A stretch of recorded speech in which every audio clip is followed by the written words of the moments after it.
Hello. Prince residential senior secondary school की online class में आप सभी का स्वागत है। मैं आर के शर्मा, राजनीतिक विज्ञान का अध्यापक, कक्षा 11वीं कला वर्ग। आज आपका जो लेसन है वो है शांति का लेसन। शांति का अर्थ क्या है, शांति किसे कहते हैं। आज तारीख जो है 21/12/2020 है। चाहिए मैं आपको लेके चलता हूँ शांति में। शांति एक ऐसा शब्द है जिसके हर व्यक्ति चाहता है कि शांति हो, शांति होना ज़रूरी है। तो देखिए, आइए मैं आपको लेके चलता हूँ शांति के पास। शांति का अर्थ, शांति की परिभाषा अक्सर युद्ध की अनुपस्थिति के रूप में दिया जाता है।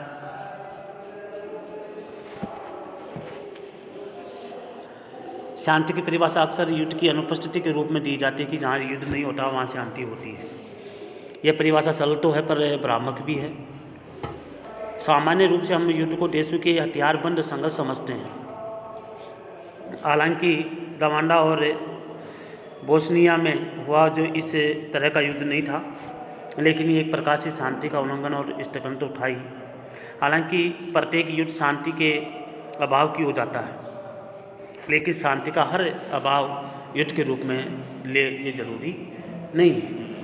इस सबका अलग अलग जो है तरीका होता है। शांति की परिभाषा करने में दूसरा कदम ये होगा कि शांति क्या है। तो देखिए,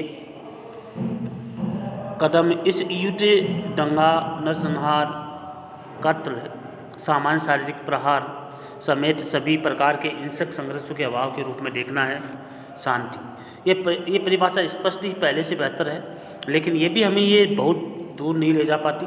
हिंसा प्राय समाज की मूल संरचना में ही रची बसी है। ऐसे सामाजिक संस्थाएं और भी हैं जो इसके बारे में हमें बताने की कोशिश करती है। तो देखिए कौन कौन सी संस्थाएं हैं जो इसके बारे में हमें बताने की कोशिश कर रही है।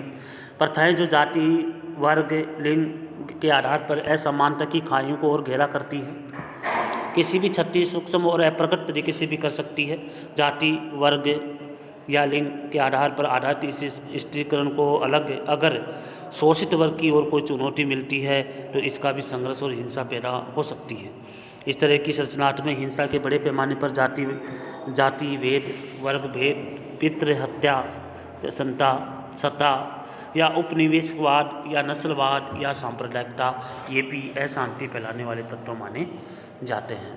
चाहे वो जातिवाद हो, चाहे वर्ग भेद हो, चाहे पितृसत्ता हो, उपनिवेशवाद हो, चाहे नस्लवाद हो, चाहे सांप्रदायिकता हो, चाहे एक धर्म से दूसरे धर्म के बीच में टकराव हो, ये अशांति ही माना जाता है।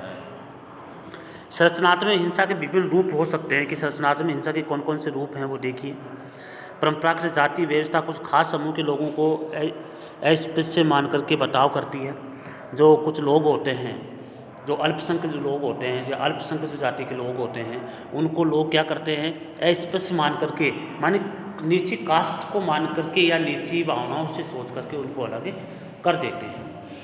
आज़ाद भारत में संविधान में गैर कानूनी करार दिए जाने पर छुआछूत की जो भावना थी वो धीरे धीरे क्या हो रही है, समाप्त हो रही है। सामाजिक बहिष्कार और अत्यधिक वंचना का शिकार रखा गया था। ये कह रहे कि पहले क्या था, छुआछूत की भावना ज़्यादा थी।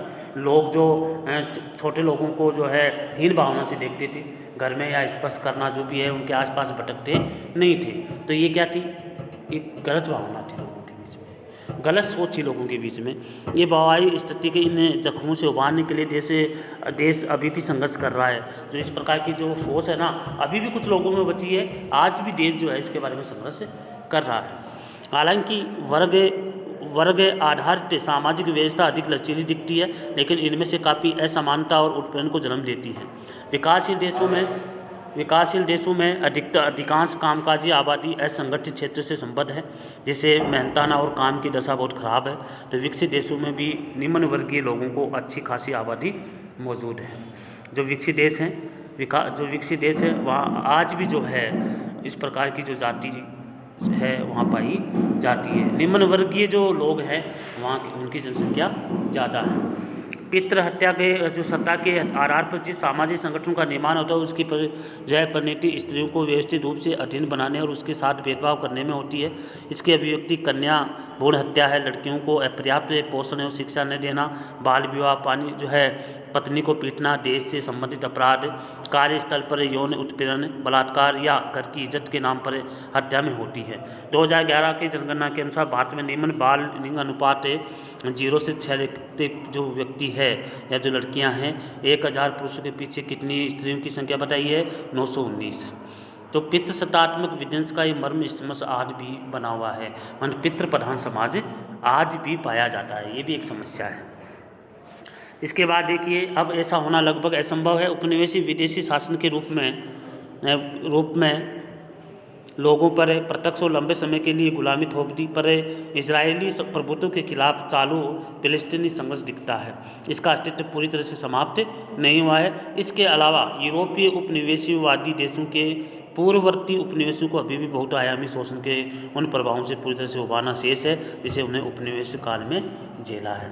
माने जो विदेशी जो ताकतें हमारे ऊपर जो शासन की है ना, जिसने जो अत्याचार किया है हमारे देशों के ऊपर या अपने लोगों के ऊपर, तो आज भी वो विध्वंस जो है हमारे सामने आता है, तो उसको भी अभी दूर करना काफ़ी जो है ज़रूरी है। तो इसलिए रंग भेद और सांप्रदायिकता एक समूचे नस्लगत समूह या समुदाय पर लाछन लगाना और उसको दमन करना शामिल है। हालांकि मानवता को विभिन्न नस्लों के आधार पर विभाजित करने की अवधारणा वैज्ञानिक रूप से जो है प्रमाणित है, लेकिन कई बार इसका उपयोग मानव विरोधी कुकृत्यों को जायज़ ठहराने में भी किया जाता रहा है। 1865 तक अमेरिका में असंवैध लोगों को गुलाम बनाने की प्रथा थी।